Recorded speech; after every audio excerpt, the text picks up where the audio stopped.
Hi everyone, thank you for joining. Welcome to another Knox Partner Program webinar. This webinar is What's New in Knox 3.5.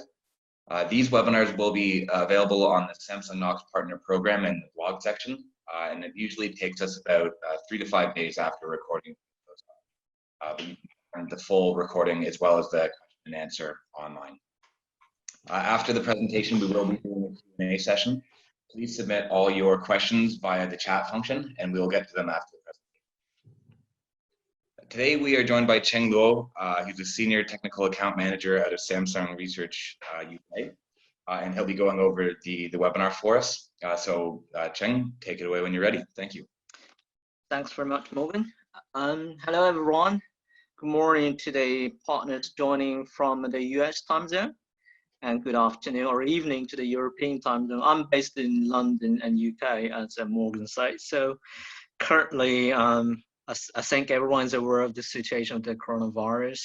I've been working from home now from this week, so bear me if there's some background noise because kids all at home, and UK now is officially everyone have to stay at home.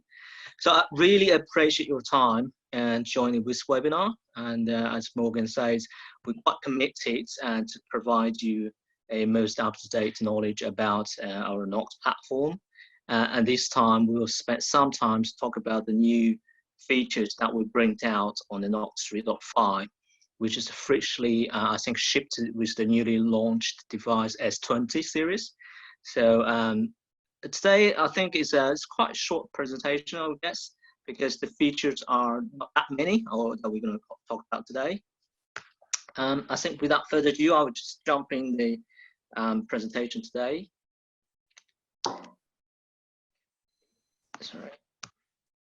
So here's a very quick introduction and overview. So as you know, we have been working on the Knox platform for quite a while now from Samsung's perspective. And the two major features of Knox platform, one is really around manageability, and the second one is really all about security. So today I will pick up some of the major features released on the Knox 3.5 that covers on the both side, the manageability and also the security. So in terms of manageability, it's really about meet enterprise needs. We understand when the consumer devices, when the device be managed by the IT, and there's all sort of different use cases and needs that a lot of parameters, a lot of configurations or settings, and need to be manageable from the IT perspective on the central console or through the MDM. So that's how we kind of planning the platform, what kind of new features we bring out on the Knox platform. So on the 3.5, we have two improvements on the management side. One is around the Wi-Fi parameters management, particularly for the B2B use cases, and second one is around deep settings. So, so you're kind of familiar with our other Knox products like Knox Configure, the Dynamic Edition, or Knox Service Plugin. So that's all covers about a lot of the items from the settings app. How many you can configure or programmatically configure it from the MDM side. So we've been very committed to bring you more from the settings. So that's one of the themes that we're going to be continue working moving forward as well. And second part of the new features really covers about security. The first one I'm going to talk about today is really about unified credential management. And there's a lot of improvement that we've done on the Knox 3.5 around embed secure element. And then there's also VPN over tethering. And that's a kind of, I think that person really likes it. I think it's a very handy features, and in the use cases that you are working on business on the go and you have your VPN set up on your mobile device, or probably your IT admin is set up a constantly always on VPN. And then you have something you want to do quickly on your mobile, on your laptop, actually by tethering your phone and laptop, and you can actually share the same VPN back to your corporate network. And the last one, but not least, is the Wi-Fi intrusion prevention systems that we bring out on the last, I think, on the Note 10 or from the S10 series. And now we have also been kind of improved some of the manageability on the how we can configure this the WIPS features. So let's move on to those, each of the new features in more detail. The first one is about the Wi-Fi parameters. We have been working on a lot of kind of improvement on how the Wi-Fi networks been kind of in a more adapted, more kind of granular way that it can be used or configured in different environments.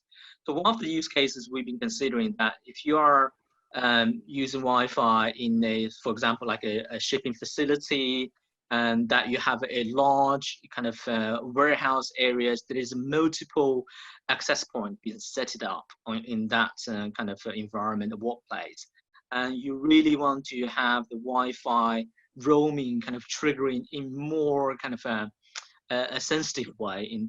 Let's put it in that way. You can always picking up the best strongest signals from the access point instead of waiting the normal algorithms built on the B2C device, like, oh, only when the certain roaming DELs have been set up, the Wi-Fi start roaming. But then you can justify that sensitiveness, the RSSI indicator.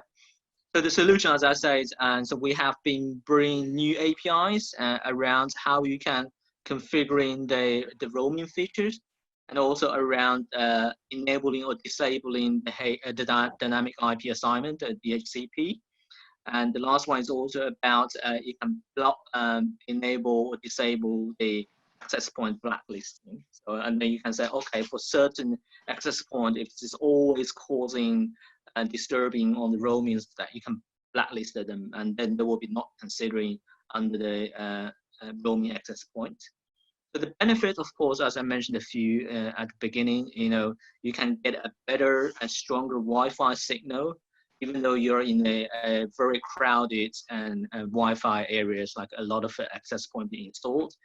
And some other use cases, we noticed that, it's kind of improving the connectivity between some critical calls, or, if you have Wi-Fi push to talk, if you have Wi-Fi streaming or always need to be connected, that you can shorten the kind of idle time while this Wi-Fi modem is trying to search in the strengths of the access point and make a decision by its own.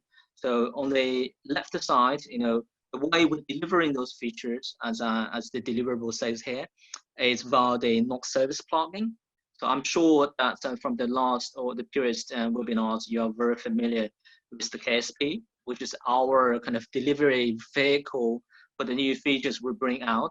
That's one of the good examples that those kind of 0 days or first day availability when there's new features coming. So we always bring it out via the KSP.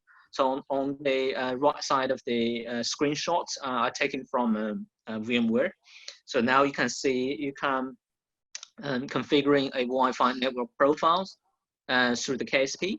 You give a name. You can also define the roaming triggering data or the delta. How what's the delta between these thresholds, and also you can say the scanning period. As I said, also around the DHCP or blacklisting, that also can be configured through the KSP. So that's the first new features around more granular controls on the Wi-Fi parameters. Second new features we bring now is really by bringing more setting items under the deep setting, as I would say, kind of the themes. So from Knox 3.4, we first introduced the deep settings because we now on our devices, we kind of optimize the settings provider or the settings apps and make it more themed kind of configuration. So by bringing more kind of a different level of these themes, around accessibility, around mobile network, we will continually bring the new settings and deep settings items through the KSP. So today, or Knox 3.5, those new settings we kind of enabled are around accessibility. I think you're aware of them, like from the Knox Configure new release as well, because there's a both place you can kind of benefit or configure those settings. And then there's more around mobile network, access point names, network operators, and some of the way you can configure those settings is around whether you can make it on and off, or you can hide it or show it by grayed out. And now we also bring the dual SIMs and settings or configurations on the KSP as well. So the way, again, to configuring the deep settings is the best ways is while they, of course, the KSP through your chosen MDMs. And this time the screenshot showing from the Intune. So this is how the Intune presents and the device settings customization. So if you choose the device settings customization, and then from the drop-down list, now you can see the all the different new settings we bring out. Right? So that's about the deep settings. So this is not much new things, but as I said, there will be more items brought or we're going to release on these sessions. Okay, now I think the third one is really around security. That's the unified credential management. And this time particularly is around the embedded secure elements. This is one of the kind of very popular use cases nowadays in the B2B areas. You can use your mobile phones as either a smart card or payment apps or kind of a token for anything like VPN, Wi-Fi, emails, any kind of authentication, right? User authentication. So from the new device S20, as I said, we have improved some of the security implementation for the secure embedded secure element.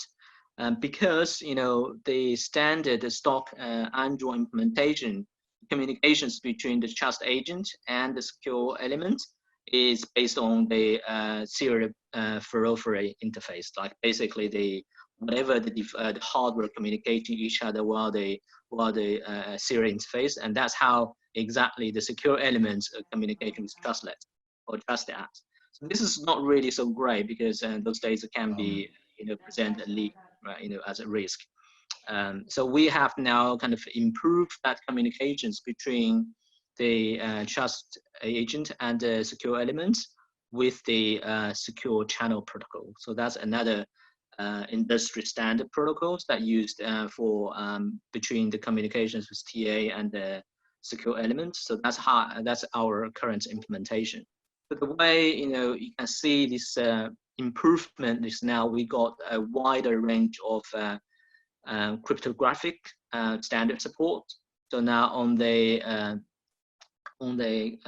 cipher, on the encryption side, we now support RSA, the ECB, the electronic code books, and the public key, the standard one with padding or without pad. I think it's 12. I think there's a wrong typing here. And then on the signature side, we support like SSH 256 with RSA as a signature. So basically, so there's a wider range of standard support for keys and for signatures, and supported by our devices now, using the secure element. That means if you're having any third-party smart card apps or any applications are using secure elements on the devices or built in the devices, there's a wider range support. And also without mentioning, there's a more kind of a improvement on the performance side in terms of speediness of signing and decrypting the informations. People were asking, okay, because this time the deliverable actually is acted down on the device. So we just kind of made some changes on the code lines, on the binary itself. So there isn't any particular way that you as a developer will be enjoying those improvements at this point of time. But we did make an effort to kind of delivery part of the improvement while the UCM configuration plugin configuration through KSP as well. So if you do have a standard, using the Android keychain or using Android secure elements OMAP APIs, and then you can actually configuring your application through KSP to beneficial those kind of improvement that you can say, okay, I want to improve my security by selecting the credential use case for the use case, for example, the device is logged in, a screen is logged. So for these particular use cases, I can say my application will be wiped out the cached panes or and don't have any access to the data that been created or used by my smart card application or any application needs a secure element to the decryption. So that's one way. As for today, you can kind of access or benefit from this new improvement from S20. Okay. The last, the next one is really around. I would say it's more of the use cases. Right? There isn't any particularly configurations you need. So as I mentioned at the beginning, now we bring a new features around the USB tethering. So just to clarify, at the moment, it's only the VPN only shared when you're doing the USB tethering. So it doesn't really share, I think, for the Bluetooth tethering or Wi-Fi hotspot. So the way how it works is, as I said, your mobile device probably already connected via a VPN, to a corporate network. And we know that it's a hassle. And if you have another company policy that you have set your laptop or PC via another VPN client, and that's just like as how actually we work in Samsung today is we have our own VPN client for our laptops. And now moving forward, if we are sharing the same VPNs from our mobile phones via the USB network, so your laptop will be able to kind of very quickly connect to your corporate network using the mobile VPN running on your mobile device. Of course, this is not done by so easily, right? So we have updated our VPN frameworks on our devices to extend it via the tethering. And there's also some the routing rules that we've been created that make sure, when the device connected via USB for tethering, and it recognizes the VPNs, and it's also kind of stop the VPNs if it's disconnected. And there's also kind of securing the VPN tunnels by so that that's normally the normal framework doesn't really cover it on the tethering, but we actually extend that secure tunnel via the USB connectivity as well. Okay, I think that's a very quick introduction about the VPN. So at the moment, as I said, it's more or less a user features. I would say it's not so much about how developers kind of benefit for the moment. Okay, so the last one for today, I think, is around the wireless intrusion prevention systems. And this is something not too new, I think, from S10 device. So we introduced some improvement on the Wi-Fi security. Of course, it's really about how the device are able to detect a very suspicious network when you connect to a very unknown or even the public Wi-Fi network. So the device will constantly monitoring the radius and the MAC address, how this Wi-Fi been connected, and trying to detect any kind of malicious actions like man-in-the-middle attack, very rogue Wi-Fi, trying to alterate the radio network from setup or during the Wi-Fi is connected. So there's a tons of kind of detections running on the back end if you are enabling the WIPS features on your phone. Well, again, as I said in the beginning, anything we bring out to the user end, we also trying to think at the same time in the B2B use case for the IT admin. So I would say there are maybe some situations, ensure those devices are maybe like a single use or dedicated devices.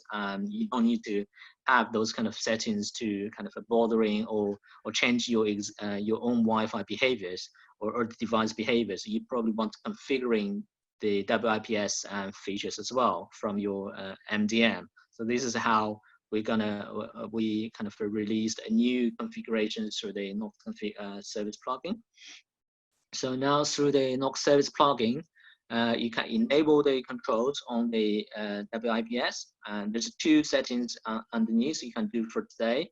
So you can allow the enforcement. So you can say, okay, these devices. In some use cases, I would say if you know that your employees are constantly travel and always using these the public networks, you probably want to increase the security compliance on the devices by enforcing the WIPS always running on those devices. So that's one of the use cases I can think of. Or in the kind of other end, and that you know that these devices will be always installed on the store, and there's no kind of public Wi-Fi being connected at all. Maybe there's just no point to leave these settings open to the user. Just reduce any potential risk to mess up the settings. So, and that's kind of 2 use cases. The second one is about advanced protection. So there are also can be, so the advanced protection is the option on the device settings. So you can turn it on and off by using the KSP as well.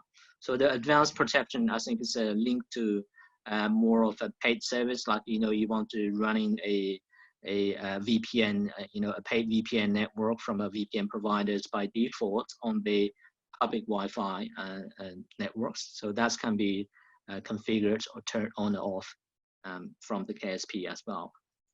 So yeah, again, so this is the kind of a very, I would say, very trivial, but kind of sometimes you never know that some IT admin will ask you, hey, can I do that on the Samsung devices, or can I configure in the Wi-Fi intrusion prevention system on the device? So that's how we bring out from Knox 3.5 platform as a new kind of first settings. Okay, as I said, this is really a quick session for today. So that's the, I think, 6 or 5 new features I want to talk about today that we bring out through the Knox 3.5 platform. And some of them that I was delivered via KSP, most of them, and some of them just more of the enhancement, improvement on the usability side. So that's all presentation from me today. Any questions? Let me check mine. Thank you, Cheng. Yeah, if anyone has any questions, please submit them via the group chat. If we don't receive questions in a couple minutes, we'll close up for today. And as I mentioned, we will be posting the presentation and recording up on the blog at developer.sem.